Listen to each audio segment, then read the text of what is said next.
Hello everyone, this is Damaris Ramos for Latina Role Models, and before we begin, I want to say thank you to Lilian Peñalosa for my hair. She did the color, she did the cut. Thank you, but tonight it's about you. Tell me, who do we have here? My name is Leslie Hijar. Hijar. Hijar. Hijar. That's Hijar. nice. Hijar. Hija con R al final in Spanish. That is right, that is right. But it's Lebanese, Hijar. Lebanese? Yeah. That's where your father Well, from? my great-grandfather, my ancestors, they're in Lebanon, but I was born in Peru, so I'm Spanish. I'm like 99.9% Peruvian and 1%, maybe 0.01%. It's your mom from Peru? Yes, both my parents are from Peru, but from my dad's side, they are Lebanese. Interesting, interesting. Yes. So tell me about it. How was growing up in Peru? It was definitely different. The culture is different. You know, we're Catholics, and we had like a little routine. Very traditional. Very Catholic. traditional. Very traditional. I used to go to a nun school. You know, from like pre-K all the way to 5th grade, and then we used to go to a nun school. We used to dress. I was always a troublemaker. Like always, like there was construction happening on the other side, and I wanted to be on the other side. So I would like come dirty, and then my mom was like, "What is? ¿Quién que te metiste?" And I'm like, "Oh, mommy." I was curious. Were you an only child? No. Growing up, I was the oldest child. I have a younger sister. She's 5 years younger than me. So that was interesting. We would always, you know, fight. Is it? Yeah. Because she was the spoiled one. And I was like, hey, what happened to me? You know, when when the little one comes along. But there's a role for everyone in the family. The first one, the middle one, sure. the youngest one. And you know, as a firstborn, we do have sometimes more responsibilities, Yes. and we have more things to do, more serious. So, but that gives us also an advantage too. Yes, for sure. I think that kind of made me grow up like faster, yeah. You know, like be mature faster, and I had to help my mom. Basically, you know, my dad was in the picture, but he would always travel. He would, you know, he was a taxi driver, and then he became like a mine contractor. So he would go outside of the state to go. He was working for a geology company, so he would do like a lot of the mines. He would pick up trucks and things like that. So that was pretty interesting. But I never really saw him until maybe, not that I remember, you know. Mm-hmm. But he was, you know, he was there during the weekends. My mom always made sure that we did like family stuff in the weekends. We had to go to, you know, the pool or el campo, and we would climb on trees. We were like monkeys everywhere. So she made sure we had that childhood at least, you know. And she was a CPA. Yeah, so she was an operational manager for a big bank over there. So she had a high rank there. She was a CPA for the entire company. So as the government changed, regulations changed, and they had to dismiss her from the bank because of her age. So they kind of paid her off her retirement. When she was 40 years When she was old. 40 years old. Fujimori. He lost an opportunity. Yeah. He did. But that gave you another opportunity. Yes. So what happened then? Yeah, you know what they say, closed doors opens new doors. So so we had to get interview as a family to the embassy to come over here because they had to approve our visa. So we finally got it because my mom had a great background with her like finances and her stability there. So we came here, but it was like, for us, I didn't see that until now, you know, obviously, but it was such a drastic change because we went from having a high standard life to New York. You know, we came to the States and we went straight to the Bronx too. And back then it was like, you know, jungle fever. It was really crazy. So, you know, going from a nun school to a, you know, regular school in New York, it was so different. What was the most difficult thing that you have to, you know, encounter? Oh my gosh, communicating with people, you know, because we spoke Spanish and everybody spoke English. So it was the communication. You were not ready for the change. Absolutely not. They probably didn't have enough time to prepare you to move to the United States. My mom was like, I won't consult you. I'll just drag you along, you know. And to us, it was such a shock. Like, we didn't know what to do, you know. Have our times, and I felt that's when like the motherly ambiance kicked in with me because I had to take care of my sister, and we would go to the same school. She was in a different grade, and I was, you know, in 6th or 7th grade, and she was starting pre-K, so I would have to always make sure I pick her up in her classroom to go home. But there was a lot of bullying going on because we didn't speak the language. We dressed different. Our hair was different. So it was just our culture was so much different, and it was such a shock for us. So we worked through it. I made sure that my sister was protected. I had to always protect her. I did get into a fight once there. Protecting Not her? that I'm a troublemaker. Earlier I said that. I always, I had to protecting my sister because I had to defend her. She was a little one. So I got into this little fight with this boy. And I was like, don't touch my sister. He was kind of bullying her. So I was upset at that. So afterwards, I kind of grew out of it. I kind of it made me tougher. Yeah, that was my next question. Absolutely. Out of that situation, those opportunities, because it turned out being opportunities. Right. How do you turn that into who you are today? Yeah. I feel that it made me tougher. I had to kind of put my feet down and set my ground rules and kind of have that protection with who I was protecting, my sister. So it was fun. Afterwards, once I started becoming popular because I got into anyways. I got into this little fight, and they were like, "Oh, she's cool now," and I'm like, "No, that's not the way it works, guys." But afterwards, I started learning the English. I would not go to sleep at night. I was 10 years old, and I remember reading the dictionary, reading books in English. I was determined to learn the language. So, 12 years old, 13 years old, the crime was not getting any better in the area that we were in. So my mom was concerned because we used to walk to school. We couldn't take the bus because we lived too close to the school.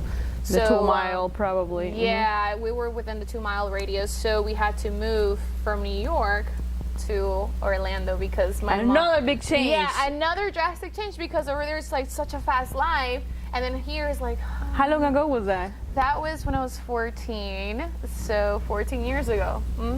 Yeah, and that was another change. You felt that you were going at 100 miles per hour. Yes. All of a sudden, 25. Yeah, 25 miles per hour. And I was like, wow, everything's so slow here. The buses, we used to take buses over there. It was every 5 minutes. Here it's 45 minutes to take a bus. There was no train. We had to get a car. My mom to this day doesn't drive, but my dad was the one driving us around, or we had to take the links, but growing up, it was we went from having such a cultural, how do I say this? We were so strong within our culture, then changing it to adapt here, to New York, and then to adapt to Orlando. So it was 3 drastic changes throughout the time. So here in Orlando, you decided to accomplish your education. So yes, you went to. Yeah. So I graduated middle school here and high school here, and Winter Park High School. Yay, Wildcats! And then as soon as I graduated high school, I actually got married. So, and then I had my little one, my first one. Her name is Sophia, and being a young mom, giving birth, it was kind of now I'm really, really responsible. Although I already felt kind of responsible for my little sister, it was different. The feeling was different because it's kind of your own, So I was forced, I had to make it happen. I had to work. I had to do what I had to do. Mom and dad is not there anymore, I had to make things happen. So I went into banking right when I turned 18 to Banco Popular. And then I was there for 3 years, and then I moved over as a business processor for SunTrust Bank. And then from SunTrust, I moved over to Regions. So I had the financial, background. I did a lot of the business side, lending side, and all that. And let's speed it up because I really want people to hear, what is it that you're doing now. So then real estate. Yeah. So then I had another drastic change. I'm very curious when it comes to things. I want to know how does it start and how do people make it happen and how does it finish and what's the process in between. So throughout the years, I networked with a lot of people, and I happened to meet people that were in the real estate business, and I was so awed by it that I wanted to get into it. So I got into the real estate business. I do investments now. I flip homes, and I also manage investment portfolios for investors outside of the country. So from Dubai, Venezuela, Bolivia, Brazil, Canada. So I have a large portfolio of people that I manage, and I also happen to open my brokerage now. So I have about 50 agents that are within our office, and we actually just opened last year in September. So we grew pretty fast. I share the knowledge that I have gained within the past, time frame that I've acquired within the past 3 years in real estate. So, sharing is caring, and now here So I how am. people can contact you?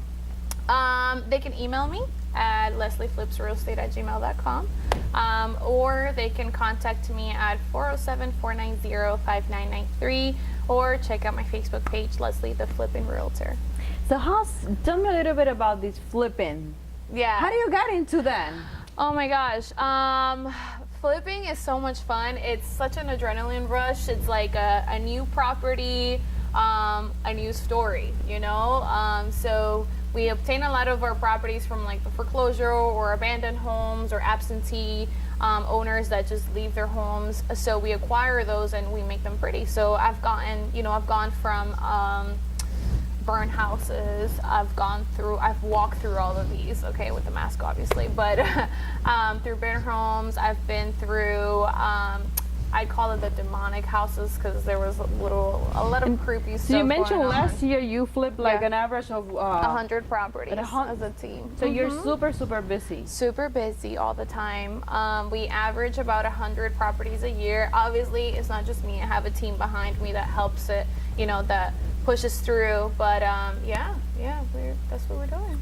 For those women out there that looked at you and said, how come? What would be your advice?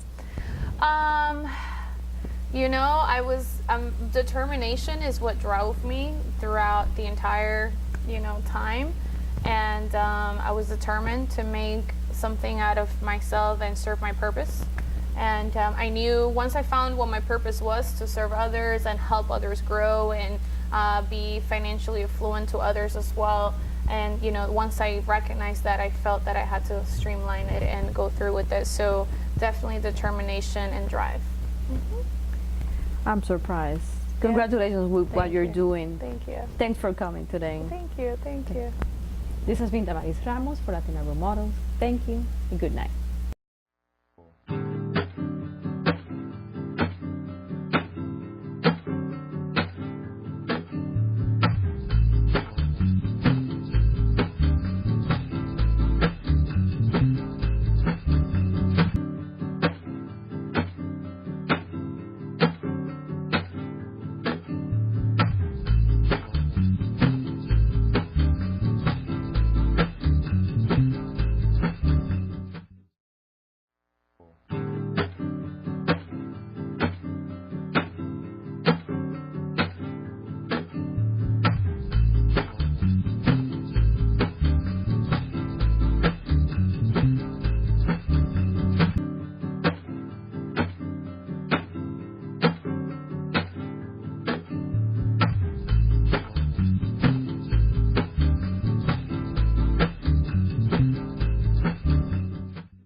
Craft beer, Taino Light Lager has a crisp, refreshing Caribbean-style flavor.